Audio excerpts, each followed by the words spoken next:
बच्चों, कैसे हैं आप सभी। आज मैं कहानियों के पिटारे से दिवाली त्योहार के बारे में बहुत महत्वपूर्ण जानकारी देने आई हूँ। दीपोत्सव, दीपमालिका, दीपावली शब्द आदि सभी संस्कृत में कहे जाते हैं, तो संस्कृत से धीरे धीरे बोलचाल की भाषा में दिवाली शब्द आ गया।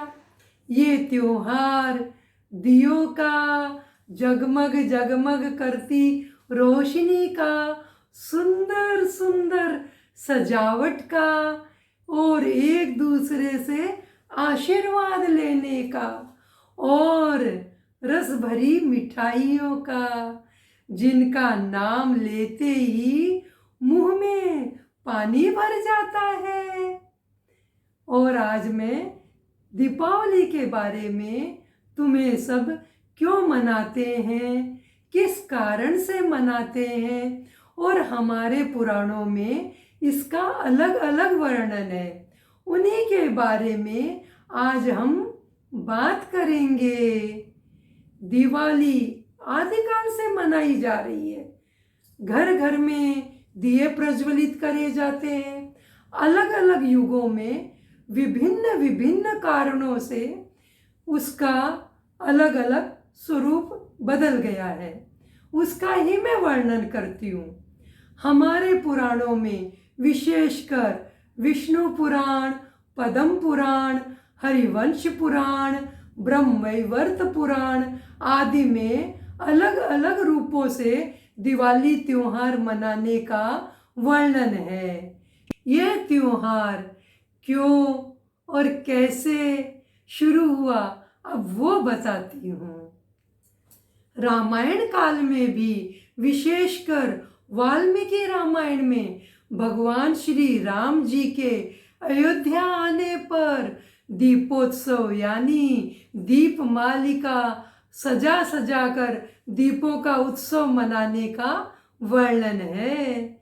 वाल्मीकि रामायण में जब श्री राम जी रावण को मारकर अयोध्या सीता जी के साथ लौट कर आए और लक्ष्मण जी के साथ भी, तो पूरे अयोध्या को सुंदर सुंदर दीपों से पूरी ऐसी सजावट करी गई कि ऐसा लगा कि वो अमावस्या की काली रात ही नहीं है, बल्कि दिन का प्रकाश है।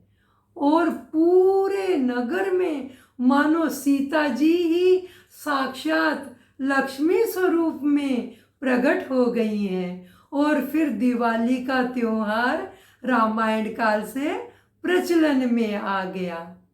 अब मैं दीपावली के 5 दिनों का वर्णन करती हूँ, लेकिन उसके पहले एक ये भी बात बता दूं कि जब पांडव भी वनवास को गए थे, तो जो पांडव वापस 13 वर्ष का वनवास पूर्ण कर आए, तो वो दिन भी दीपावली का ही दिन था और सब लोगों ने उनका दीपों को प्रज्वलित करके उनका स्वागत किया। तो ये महाभारत काल में भी प्रचलन में आया। अब मैं आपको बताऊं कि प्रथम दिन को हम धनतेरस कहते हैं, दूसरे दिन को हम नरक चतुर्दशी कहते हैं और तीसरा दिन जो मुख्य दीपावली है, और चौथा दिन बलि प्रतिपदा और 5वां दिन भैया दूज।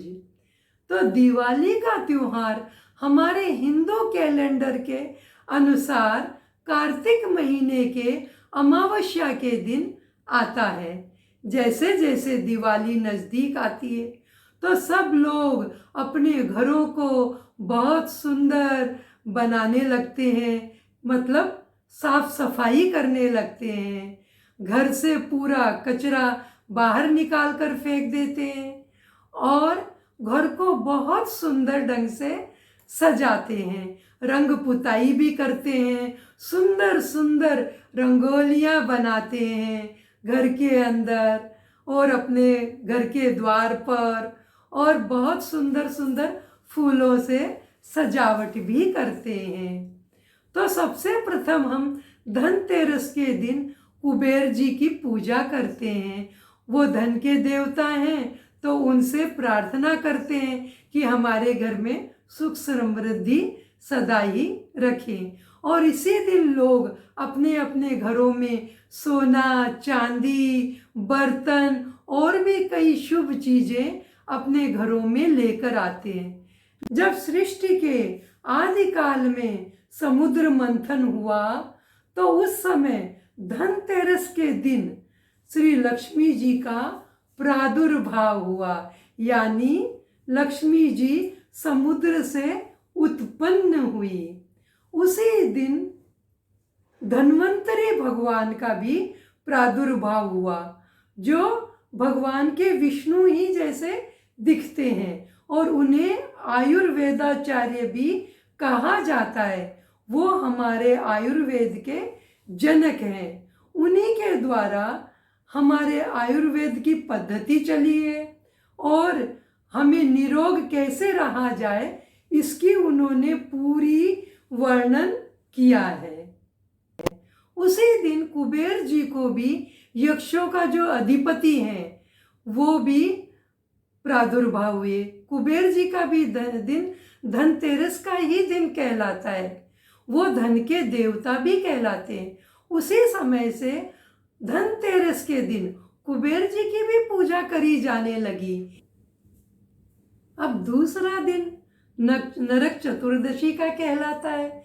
ऐसे कहा जाता है कि भगवान श्री कृष्ण ने सत्यभामा जी के साथ जाकर नरकासुर नामक के राक्षस का वध कर दिया। तो नरकासुर का जब वध हुआ और भगवान श्री कृष्ण वापस आए, तो सब लोगों ने दीप को प्रज्वलित करके उनका स्वागत किया, क्योंकि उस नरकासुर नामक राक्षस से उनको मुक्ति मिल गई।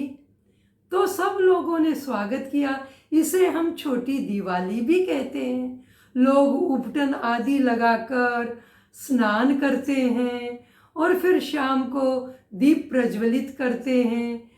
और फिर तीसरा दिन आया अमावस्या, यानी मुख्य दीपावली। मुख्य दीपावली के दिन हम सुबह से ही तैयार होने लगते हैं। घर के सामने, घर के अंदर, आंगन में सुंदर सुंदर रंगोली सजाते हैं और तरह तरह की मिठाइयाँ भी बनाते हैं। शाम के समय पूरे घर को और दीप जलाकर रोशनी करते हैं। बच्चे तो विशेष रूप से पटाखे छोड़ते हैं, लेकिन मालूम बच्चों, पटाखे जब भी छोड़ो तो अपने से बड़ों को साथ में लेकर जाओ, उनके साथ ही पटाखे छोड़ो। फिर गणेश जी और लक्ष्मी जी की शाम को विशेष रूप से पूजा करते हैं। सभी घर के छोटे बड़े पूजा में सम्मिलित होते हैं। अब तुम बोलोगे कि लक्ष्मी जी तो ठीक हैं, लेकिन उनके साथ गणेश जी की ही पूजा क्यों? तो उसका कारण ये है कि गणेश जी हैं बुद्धि के दाता, और जब लक्ष्मी जी आती हैं और धन की बरसात करती हैं, तो लोग उनके मद में चूर हो जाते हैं। मतलब लोगों का जो मन और बुद्धि जो है वो लक्ष्मी के कारण भ्रमित हो जाती है। लेकिन जब साथ में हम गणेश जी की पूजा करते हैं, तो गणेश जी हैं बुद्धि के दाता, तो गणेश जी हमें सद्बुद्धि प्रदान करते हैं कि जो लोग हमें, लक्ष्मी जी जो हमारे घर आई हैं, उनका हम सदुपयोग करें, समाज कल्याण का कार्य करें, जरूरतमंदों के लिए उनके भलाई के कार्य करें, और ताकि सभी का जीवन सुखमय बने। अब आया चौथा दिन, वो बलि प्रतिपदा का दिन कहलाता है। यह दिन हिंदू कैलेंडर के हिसाब से नया वर्ष भी कहलाता है, क्योंकि यह हिंदुओं के लिए व्यापार के लिए बहुत महत्वपूर्ण दिवस है। उस दिन विश्वकर्मा जी की भी पूजा होती है और इसी दिन गोवर्धन जी की पूजा होती है और अन्नकूट का भोग लगता है। जब भगवान श्री कृष्ण का जन्म हुआ था ना, और जब वो 7 वर्ष के हो गए थे, तब इंद्र ने एक बार नाराज होकर पूरे गोकुल को अपनी बरसात से डुबोने का निश्चय कर लिया, क्योंकि वो गोकुल वासियों से, नंद बाबा से सबसे रुष्ट हो गए कि उनकी पूजा उन्होंने नहीं करी और गोवर्धन की पूजा का उन लोगों ने निश्चय किया। तो 7 दिन तक उन्होंने लगातार बरसात करी, तो सभी लोग बहुत तकलीफ में आ गए। तब श्री भगवान कृष्ण ने अपनी छोटी अंगुली पे गोवर्धन पहाड़ को उठा लिया और उसके नीचे सारे पशु पक्षी मनुष्य सभी उसके नीचे आकर बहुत प्रेम से रहे और सब बहुत सुरक्षित रहे। तो 7 दिन के बाद में इंद्र जब हार गया तो इंद्र ने आकर उनसे प्रार्थना करी और क्षमा मांगी और कहा, प्रभु मुझे माफ कर दीजिए। उस दिन से अन्नकूट मतलब 56 तरह के सुंदर सुंदर खाद्य पदार्थ बनाए गए और भगवान के आगे भोग रखा गया। तो उस दिन से अन्नकूट मनाने की प्रथा चालू हो गई। अब आया 5वां दिन, जो है भैया दूज का दिन, भाई बहन का दिन।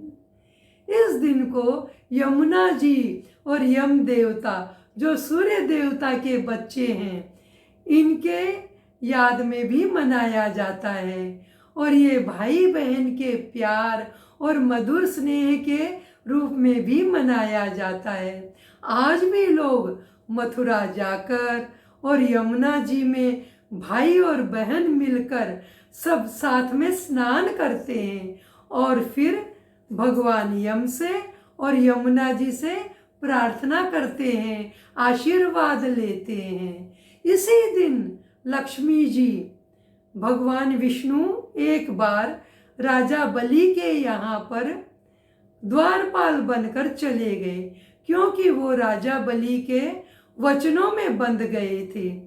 तो अब वैकुंठ श्री हरि विष्णु के बिना सुना सुना हो गया।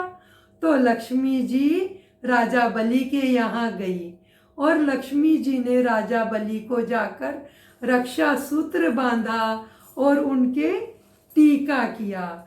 जब टीका किया तो वो भाई बन गए। तो उन्होंने बोला, बहन तुम मुझसे कुछ मांगो। तब उन्होंने बोला, भैया यदि आप प्रसन्न हैं तो मुझे जो आपका द्वारपाल है ना वह चाहिए। उतने में तो बलि राजा समझ गए कि ये तो साक्षात लक्ष्मी जी हैं और उन्हें कौन मांग सकता है।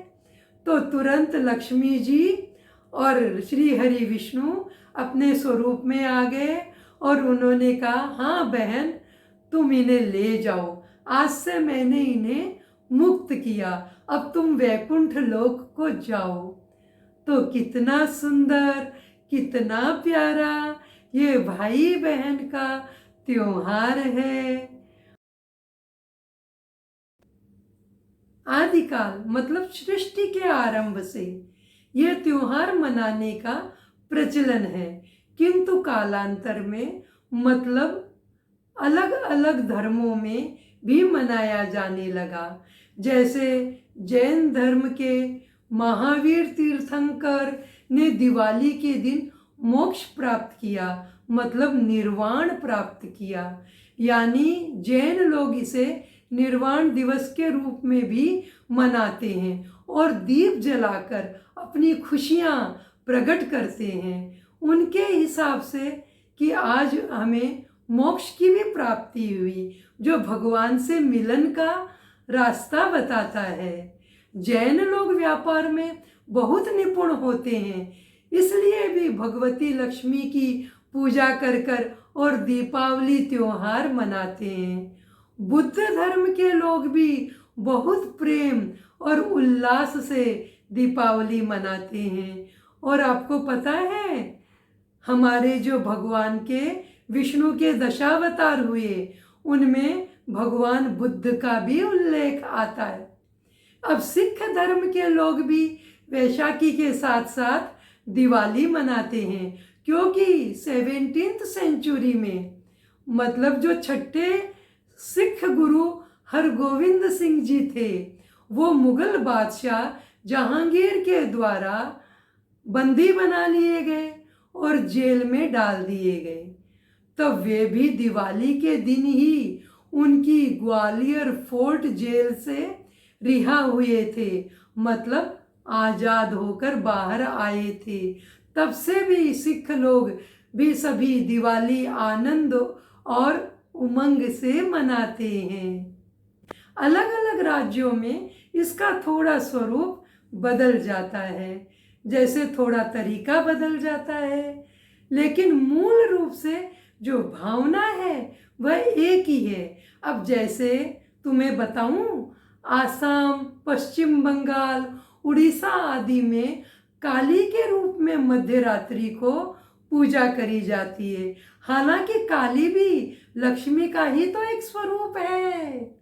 अच्छा, इसे पंजाब में बंदी छोड़ दिवस के रूप में मनाते हैं, जो अभी मैंने थोड़ी देर पहले तुम्हारे पास वर्णन किया। केरल में इसे राजा बलि जो पृथ्वी पे आते हैं तो इस रूप में दिवाली मनाते हैं। उनके मन में ये दृढ़ मान्यता है कि उस दिन राजा बलि पृथ्वी लोक में आते ही हैं। और तमिलनाडु में थलाई दिवाली के नाम से मनाते हैं। और तुम्हें तो सबको पता ही है कि उत्तर भारत में बहुत ही हर्ष और उल्लास के साथ लक्ष्मी जी और गणेश जी की पूजा करके दिवाली मनाते हैं। इस तरह हम देखते हैं कि दिवाली त्योहार पूरे भारतवर्ष का सबसे मुख्य त्योहार है। घर घर, बाजार बाजार, पूरा शहर बिजली की रोशनी से नहा जाता है। लोग एक दूसरे से मिलते हैं, बच्चे सभी बड़ों से आशीर्वाद लेते हैं, एक दूसरों को उपहारों का आदान प्रदान करते हैं। दिवाली की रात तो लगता ही नहीं कि सूर्य अस्त भी हुआ है। अब बोलो बच्चों, इस त्योहार के बारे में जानकर तुम्हें कैसे लगा? अच्छा लगा तो लाइक करिए, शेयर करिए, सब्सक्राइब करिए। ये जानकारी अधिक से अधिक लोगों तक भेजिए। तो बच्चों, शुभ दीपावली।